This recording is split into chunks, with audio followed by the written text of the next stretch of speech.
In the world where every agent is chasing listings, the real winners really are the ones that master the art of service. In today's episode, we're going to talk about servicing your clients and how that results in even more listings. Today, we have our good friend Liz McDonald from West Virginia and Peter Boutros from Northern Jersey. How are you guys doing today? Great. Thanks. Thanks for having me. No problem. So Liz, we were talking a little earlier about, how you have such a success rate when you go on a listing appointment. What is it that you really focus on when you're talking to people? Well, I have my pattern of how I have a listing, right? And you or how I have a listing appointment, and you create a succeed through failing, I think, in listings, right? So I did a whole lot of listing appointments, created a pattern, develop rapport. But really the most important thing that you can do, that I do in my listing appointments, is understand where the client's coming from, right? So sometimes the client's coming from a situation where they need to sell a estate property and they need to get it done fast. And they really, they don't really want to think about it. It's overwhelming. They're in a death or divorce or any of those situations. It's like, it's overwhelming. They have a lot of other stuff happening in their life.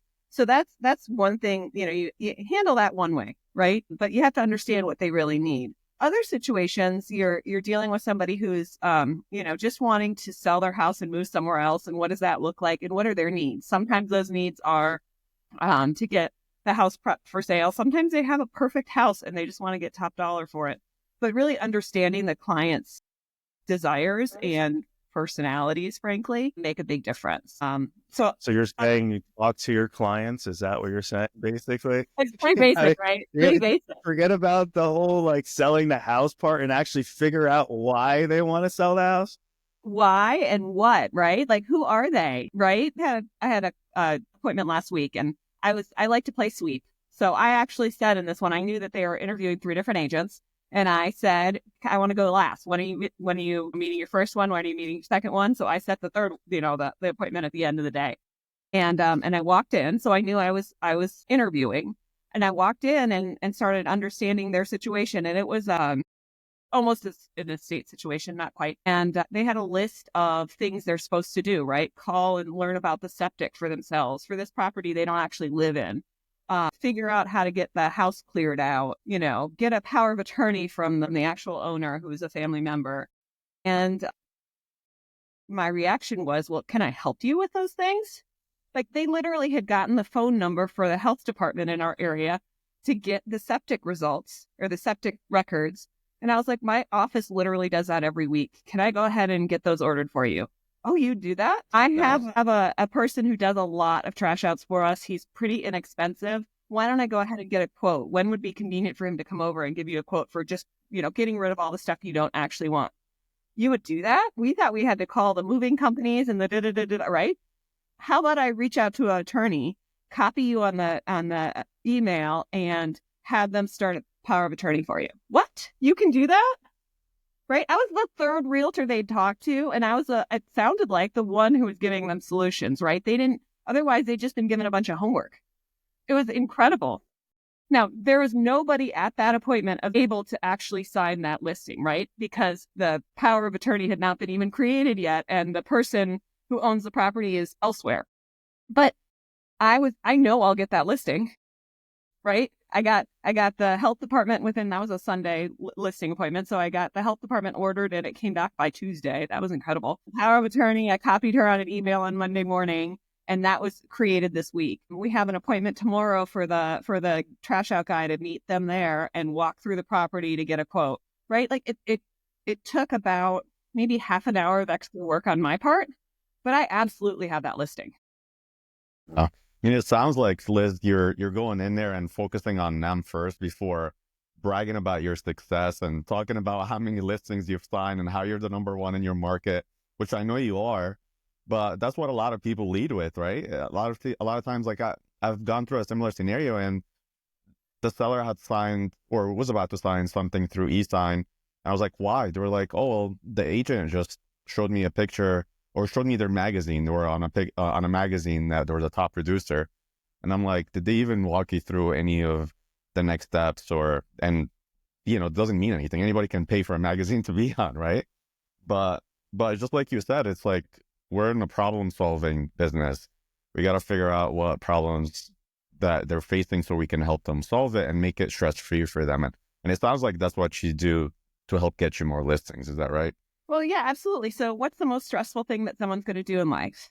I mean, there's several of them, right? Have a child, get divorced, maybe buy and sell a house at the same time, right? And we're their guide for that process. I can't help them with the other ones, but what I can help them with is the buying and selling property in a way that is clear for them, but also it's their house. I'm not buying or selling my house with them. I'm doing it with them, for them, and I have to be the guide, and have the plan and bring them along in the process. That's great. So basically, what are some of the things that you do, including clean out? It sounds like you're doing remote notary services if needed, advising them on what other things to make their life easier in that process.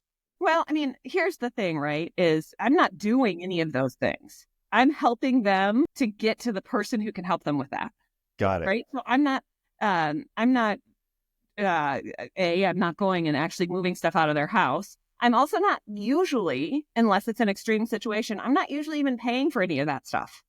I'm simply the connector, right? So I don't need to, I think it can feel overwhelming to people, to other realtors even, when we think about all the things that need to go into marketing a house properly and getting the house ready first, right? Before you can even market a house properly, you have to have it ready enough to get there. And I think it can feel overwhelming to realtors. Do I have to pay for that stuff? No, you don't necessarily have to pay for it. You just have to be able to connect them to the people who are trustworthy, who aren't going to run away with their money, to get the work done, to get it done. Now, in this situation, they were planning on cleaning out the house because they thought it would cost like $10,000 to get all that stuff brought to the dump.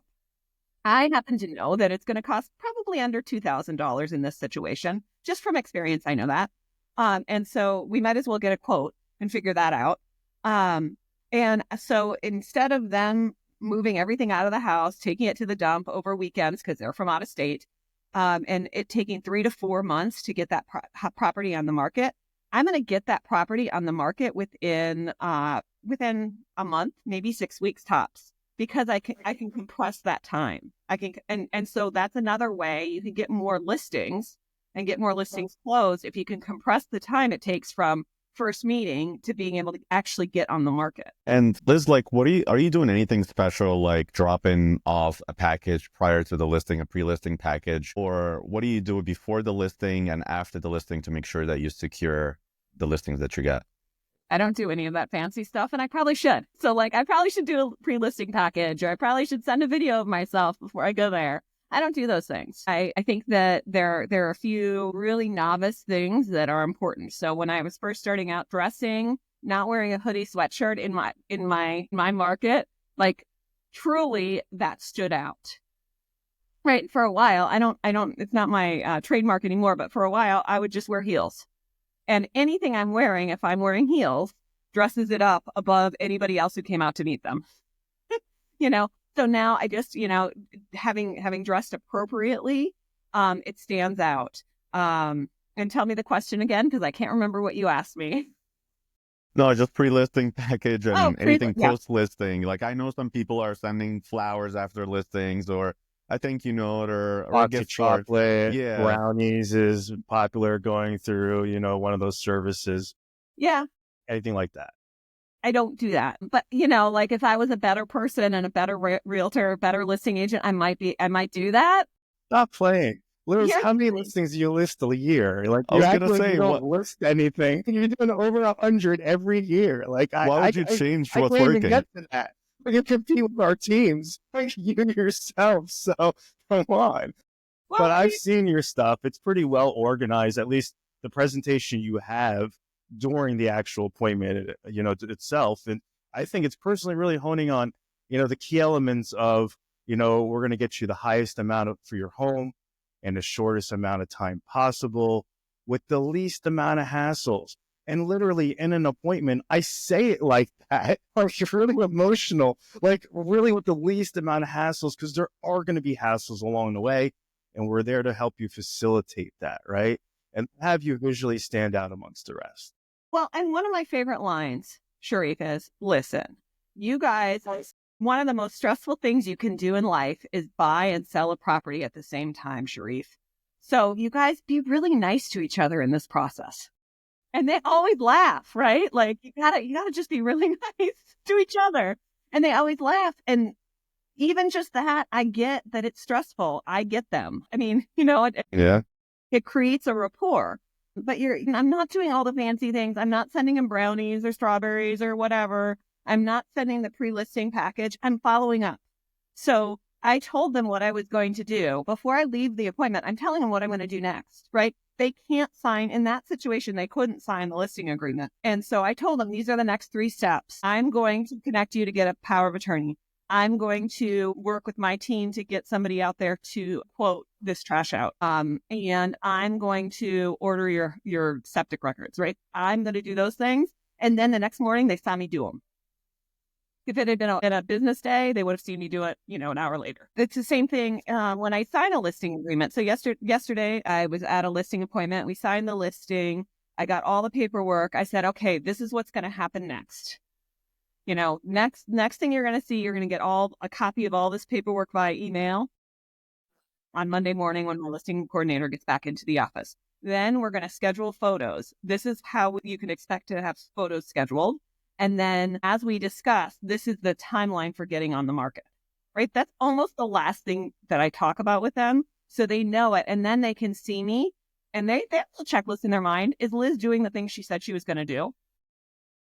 And then when Liz does the things that she says she's going to do and they have a good result, it's not a fluke, right? And then they're like, holy moly, that was an amazing experience. I want to tell my friends what a great realtor that is.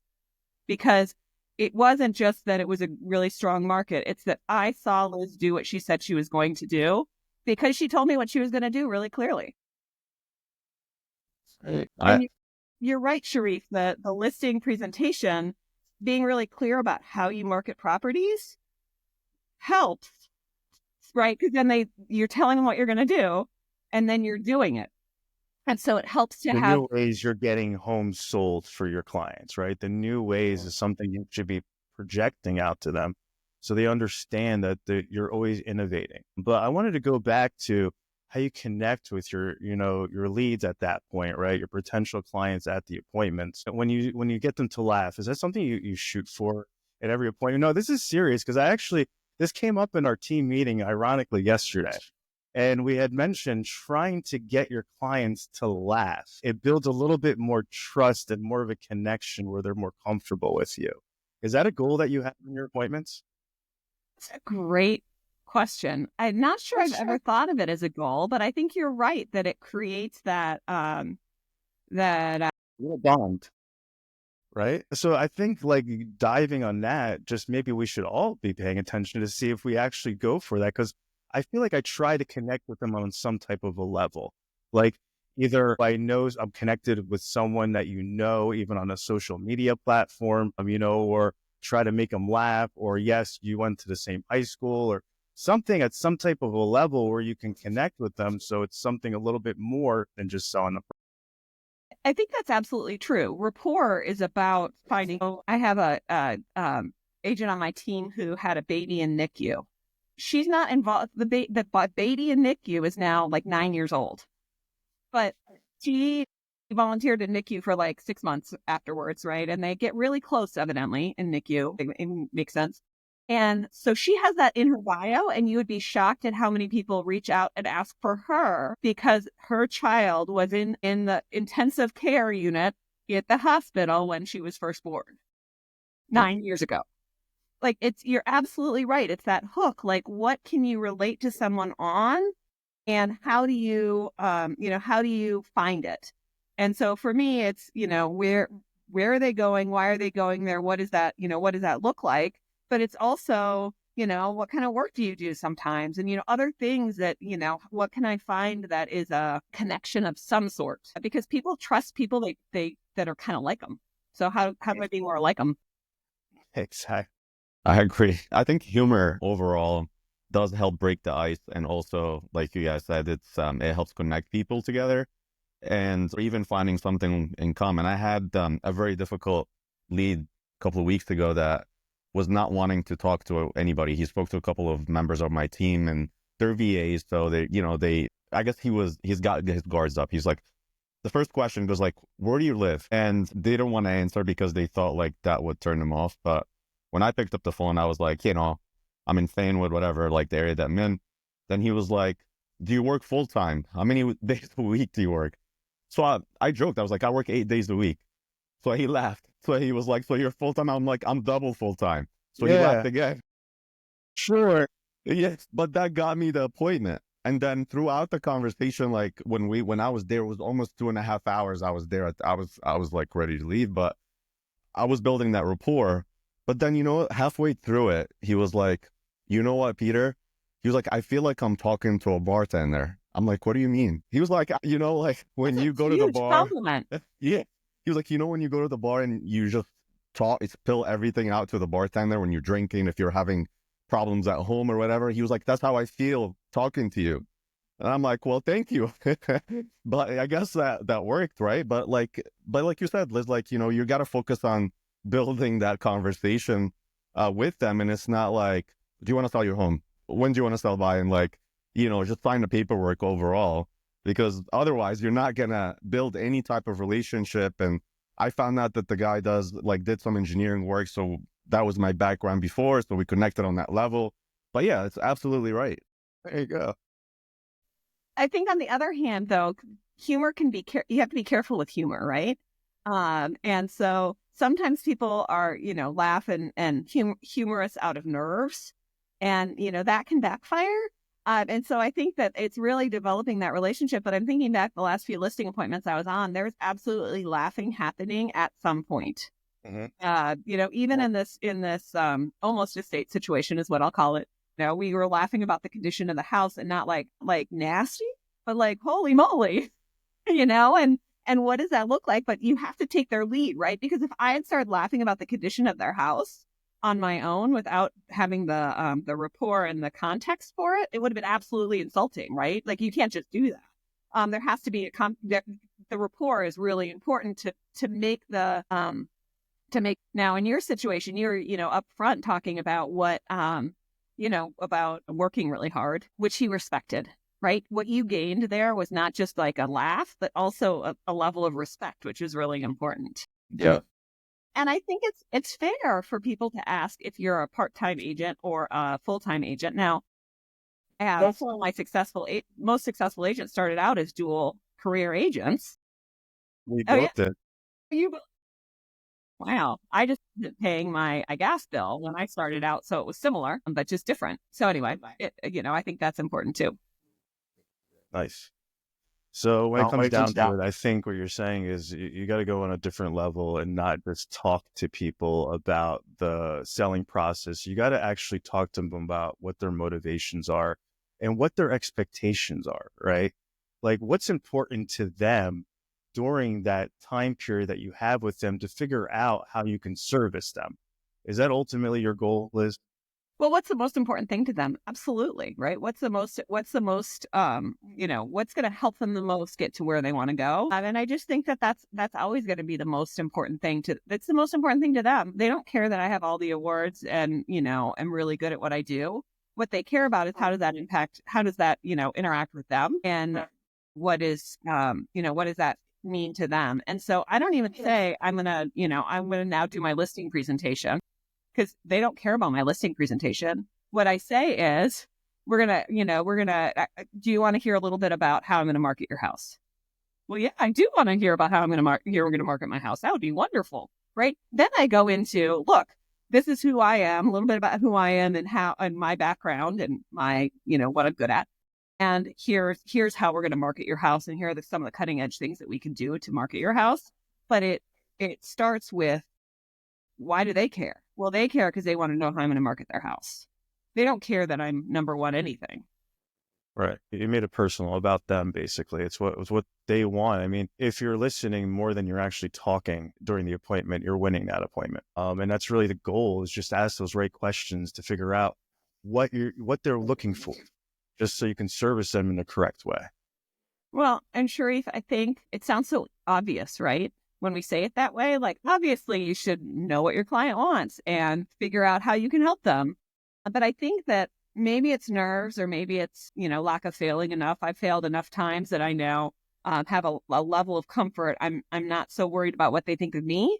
I'm more worried about how I can help them. And I think that does come from failing forward and doing a whole lot of listing appointments that didn't work, that didn't sign.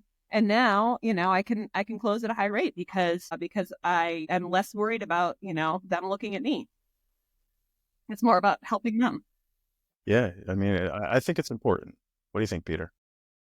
No, for sure. And I think also, and correct me if I'm wrong, Liz, you're probably getting less objections overall throughout the appointment, right? Like, are you getting a lot of, will you drop your commission, or we want to think about it type of deal? Or when you start that way and you're really caring and trying to come with, solutions to their problems, you're getting less objections overall.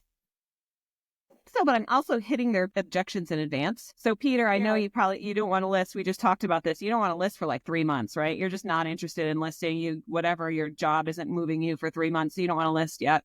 That makes perfect sense. I'll tell you, 3 months from now, that's actually a pretty busy time in our marketing department. And so what I'd love to do is go ahead and get all our paperwork in order so that you're in our marketing pipeline, so that there's no question that you get top of the line marketing the day that you're ready to go on the market. How's that sound, Peter?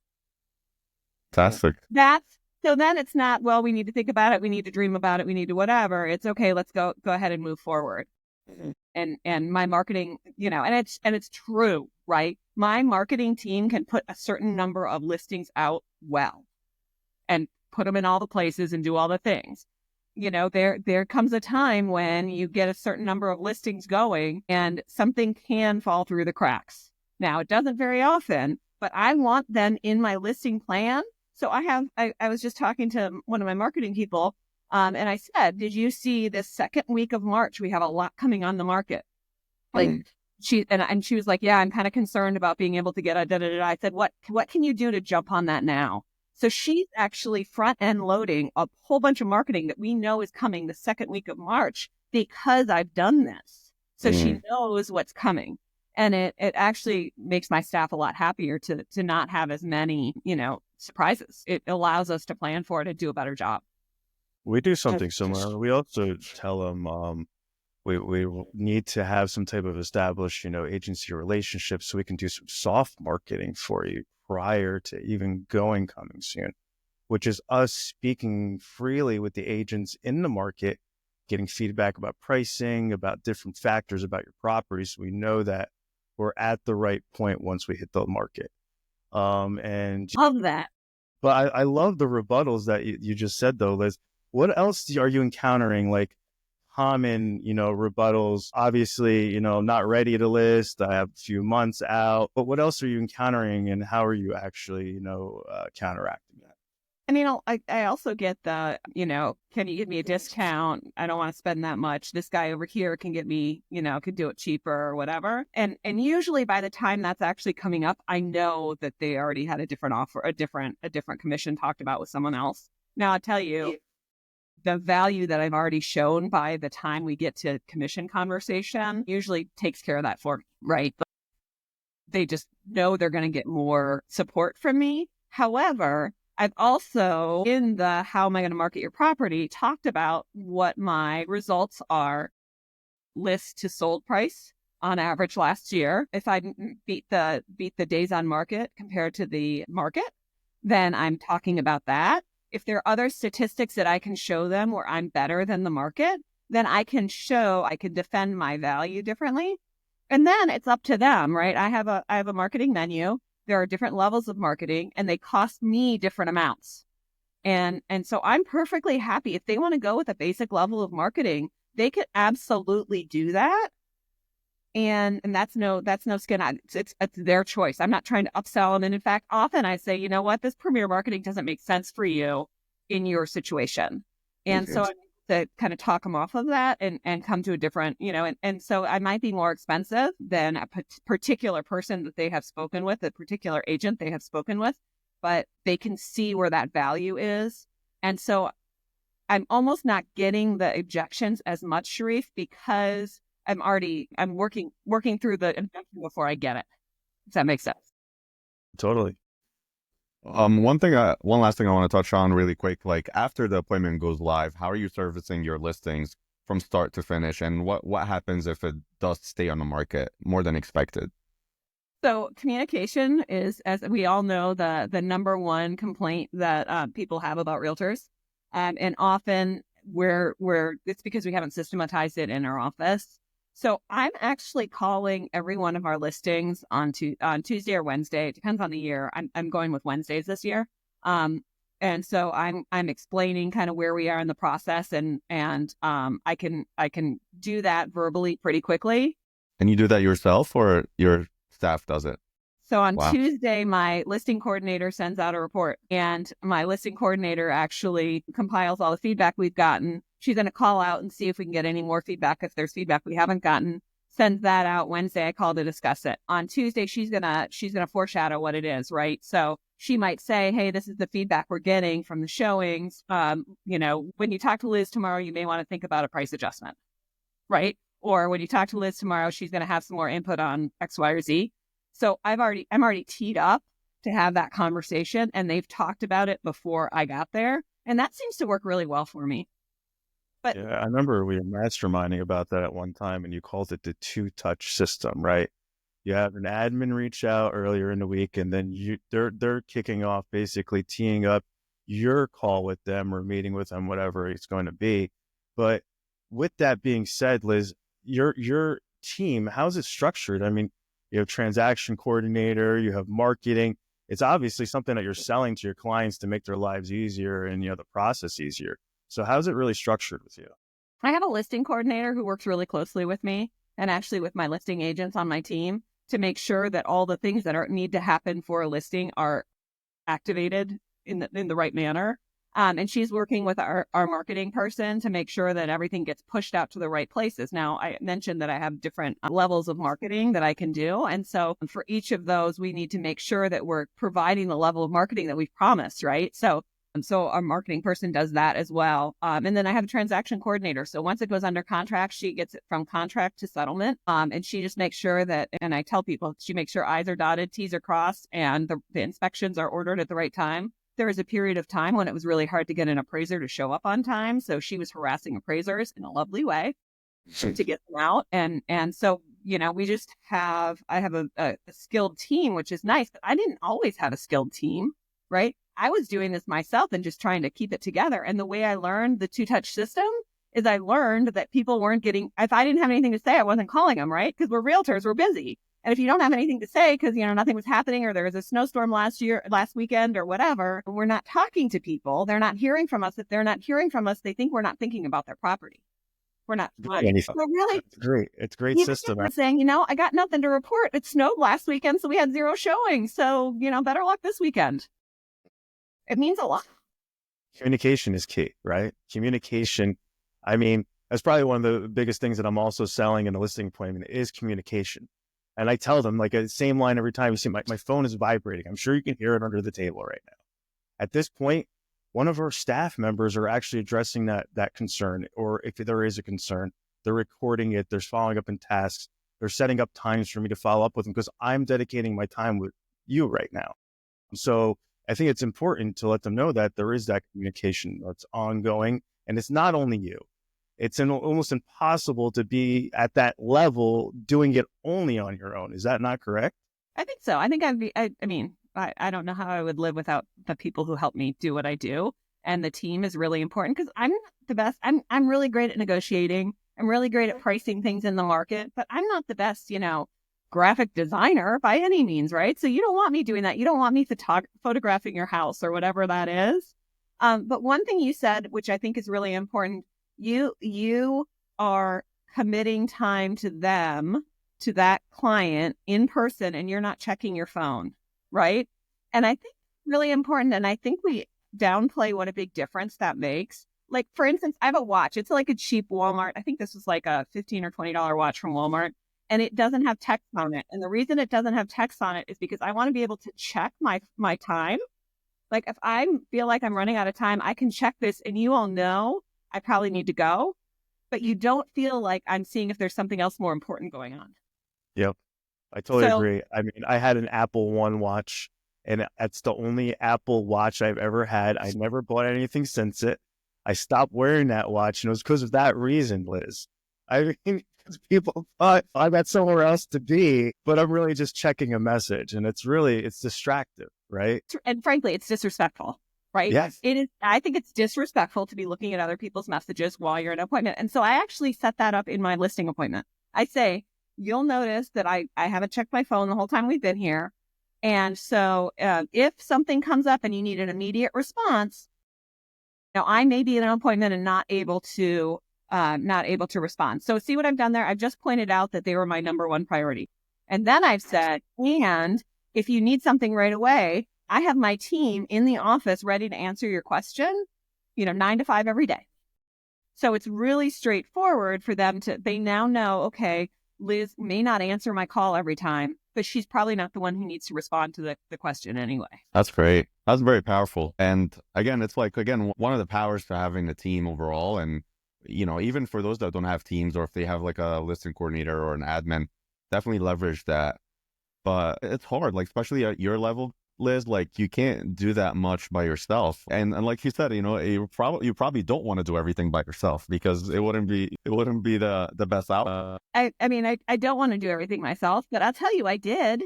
It's not as if I like I got into real estate, hired a big staff, and like suddenly was doing the things, right? Like I worked my tail off and, and paid the bills and paid that oil bill early on to make sure that I could hire staff that I wasn't going to have to fire when the market, was slower in the winter or whatever. And but I did all the things, right? I did the the transaction coordination because I didn't have a transaction coordinator. I did the listing coordination because I didn't have a listing coordinator. And so, we do those things as we need to, as we grow. And so I guess the other thing is you can't be discouraged as a brand new agent who doesn't have a team. I think that's part of the great reason to be an agent on a team is because you have that infrastructure already. But, if you're growing a real estate business and you're not on a team and you don't have that infrastructure, you can totally do it. You have to really focus on communication with your clients so they know that they're important, because I think that's one of the biggest things that realtors mess up is making their clients feel like they're too busy for them. That's it right there. Again, it comes up again and again. It's communication. I mean, servicing your clients and delving some type of a system of making sure that you're on top of communication with them on a consistent basis is what's going to find, you're going to find success in that, just in that in itself. So I love that you hit on that because it's so important and so overlooked. It's like, having that listing that sits on the market might just need a little bit more communication with the seller about what's going on in the back end that they're not seeing or hearing about, because you're the one in the middle, right? So just having a communication with them may get that price down to where it needs to be, or adjustments that pop up in feedback. But you have to have that communication with your actual client so that you can voice what's going on, because you're the one that's in the middle. That's your job. And people just overlook that so much. I think that's absolutely true. And if they feel like you disappear for a month and then you pop up to tell them they need to change their price, well, forget where that. were you? Where you been? What have you been doing the whole time? Yeah. I know but if you have that consistent, communication, or even I love how you do the 2-touch system, and talk to them consistently, so they have expectations too. They understand on Wednesdays. I used to try to do it on Fridays, but it didn't work with most people. So they don't want to talk about it. Well, and then they call you back on like Friday at 6:30 p.m. and want to like adjust their price or do a thing. And you're like, don't do it on Friday afternoon for sure. Don't want to do that. Definitely. But yeah, communication is key. I mean, I definitely want to hone in on that. It's so basic. And I feel like we talk about it a lot. And it seems like it's just like, come on, like come up with the next best thing, like the great thing. But really communication makes such a difference in being able to help our clients understand what's going on and help them to get the best outcome, right? Because if they want to dig in, they're going to want to dig in when you're not communicating with them, right? They don't understand pricing or whatever the thing is. But as you communicate with them, that helps them. And that ultimately gets us all what we want. I mean, ultimately, people think that you got to chase the newest thing to be successful. And really, it's just going back to the basics and doing those key elements a little bit better, a little differently from the next person, right? And just focusing on that. It's not the new shiny toy is what you need.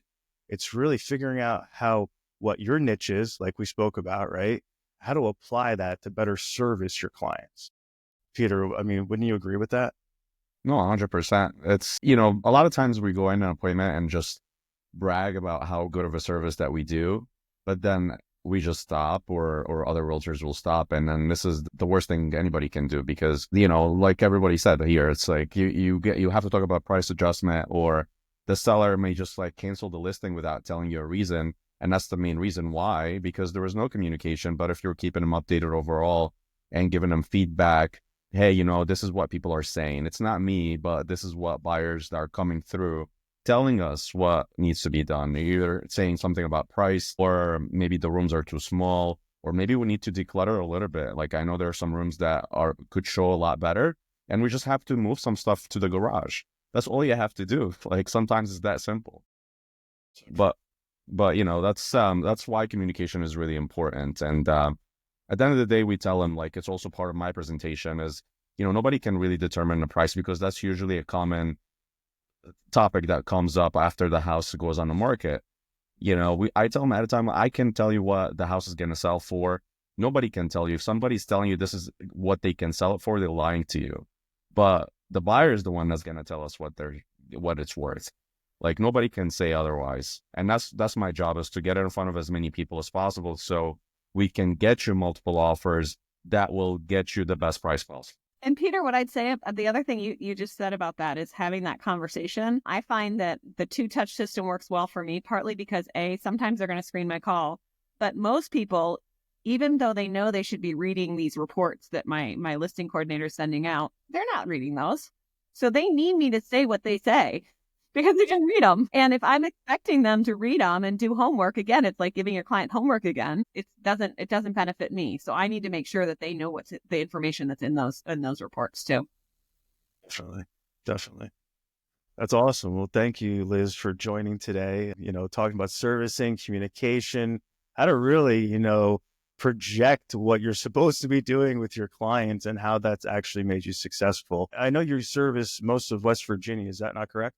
Yeah, I service West Virginia, and Maryland, outside of Washington, D.C., Washington, D.C. proper. So Northern Virginia, and then the Eastern Panhandle of West Virginia primarily, although we do a lot of work in the state of West Virginia, and then also Maryland. So we're kind of all over this area.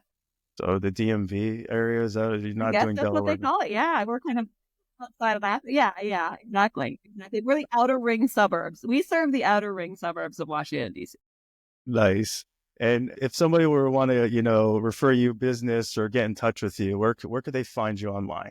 They can find us everywhere. So we have over 600 Google reviews, 5-star Google reviews. And so you Google Liz McDonald, Google Dandridge Realty. I'm Liz McDonald at Dandridge Realty. I run a brokerage here. And so, or any of the socials. That's awesome. Well, thank you so much, Liz, again. Great talking to you. I definitely got a lot of value out of this podcast, and I hope everybody that's listening did as well. And we'll hope to have you again soon down the road. Absolutely. Thank you so much for having me. This is a lot of fun.